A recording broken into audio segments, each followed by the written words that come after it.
Formula 1 can be entertaining, well, some of the time, especially when there's a driver in the wall, and that driver is most probably Charles Leclerc, Checo Perez, or Logan Sargent. But we can't deny, with Max Verstappen being in the lead by like 50 seconds every race, it gets kind of boring watching the same thing over and over again. It's like, you watch a movie, but then you watch it the next day, and the next day, you know what's going to happen, you know Verstappen's going to win, and you pretty much know that Logan Sargent, Zhou, and all of them lot are going to be, like, battling for P20. And where's the fun in that? But we're all forgetting that there's a sport called Formula 2.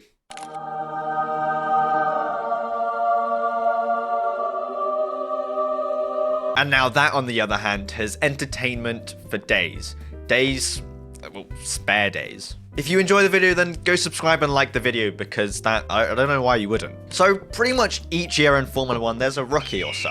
And that's fun, because not only is there a new personality in the sport, but, you know, it's cool to see them develop throughout the year. See how many times they crash. For some, it's a lot, like Sargent, or even Nick de Vries.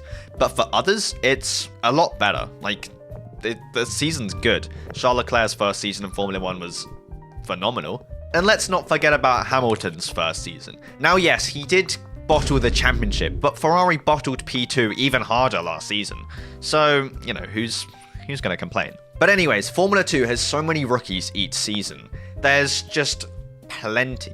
There's 11 teams in Formula 2, making their 22 drivers.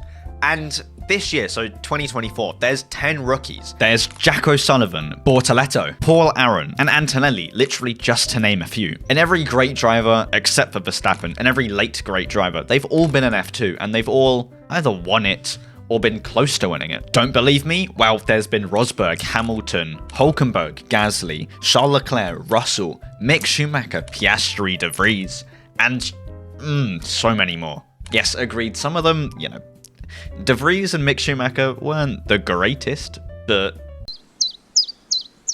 something the amount of rookies that we get in Formula 1. This year we're getting niche, absolutely zero. And, well, with rookies, you know, rookies like to push the limit a bit more than they probably should, or can, or have the ability to. Well, you know, we saw that with, you know, Nick de Vries, things along those lines. Oh, Mazepin's a good example. How many times did he crash?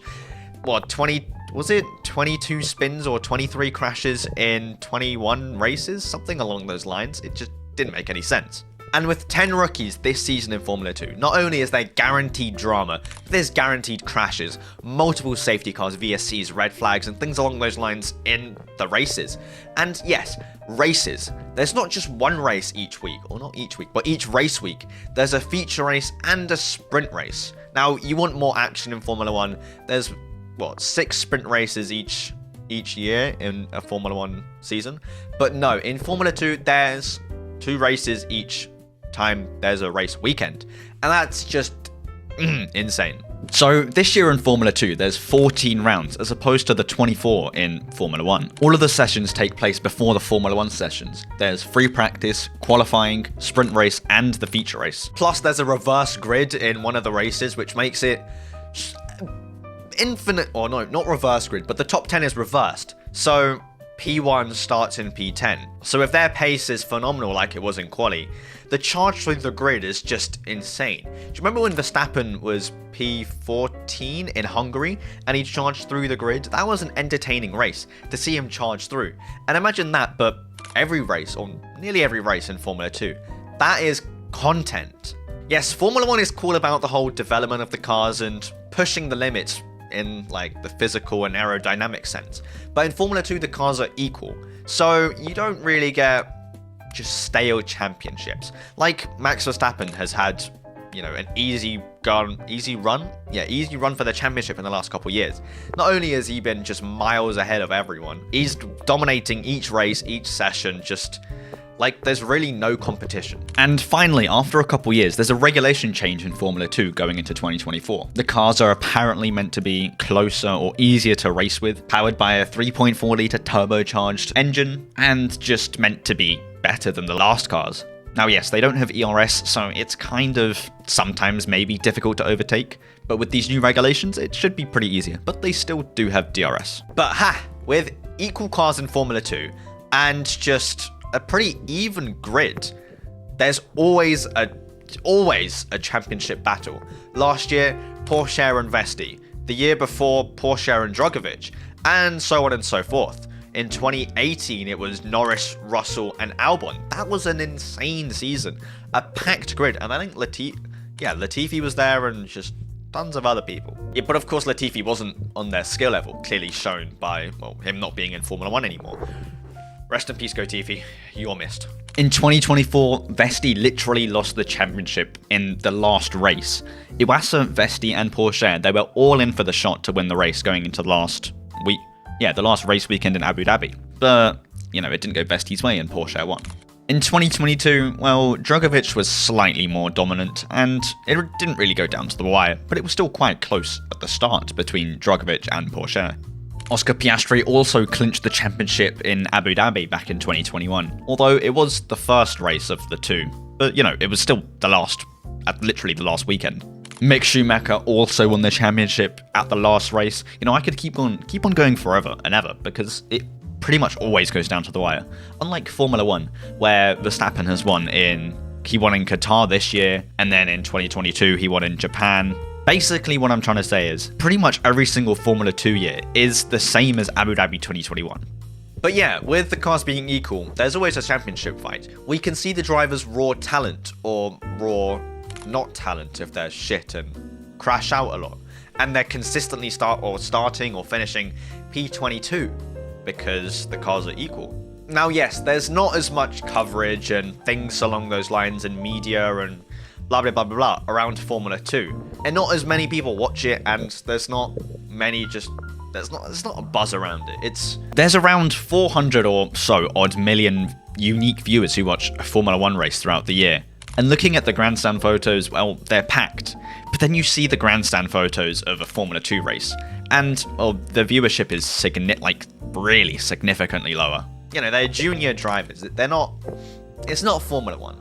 At the end of it's not Formula 1, which is, you know, it just isn't. But in Formula 1, well, the drivers just drive around like fucking machines, never crash out, unless, you know, you got Latifi in the fucking race seat, or Mazepin, or Logan Sargent. Let's go, Logan, you got this year. As many races as there are in Formula 1. And, well, there just isn't the hype there, because they're junior drivers and they're trying to get into Formula 1. But think about this. A sport where there's a racing series, where there's a championship battle every year, with at least, well, 2 drivers, sometimes 3, sometimes 4, it usually goes down to the wire in the last race in Abu Dhabi like it did last year. And when there is just some clear talent, like with Ollie Behrman or Kimi Antonelli, it is just honestly a dream to watch. Kimi Antonelli and Ollie Behrman pairing up with Prema, jeez. Okay. But do you understand that lineup of drivers? Can you comprehend? Antonelli skipped Formula 3. Now he's in Formula 2, and next year he can get enough super license points in Formula 2 and be in the Mercedes seat in 2025 when Lewis Hamilton leaves. Not only do I think 2024, the F2 2024 season is going to be one of the most entertaining seasons ever because of the fact that there's Kimi Antonelli, just a rocket. Do you know the buzz around him?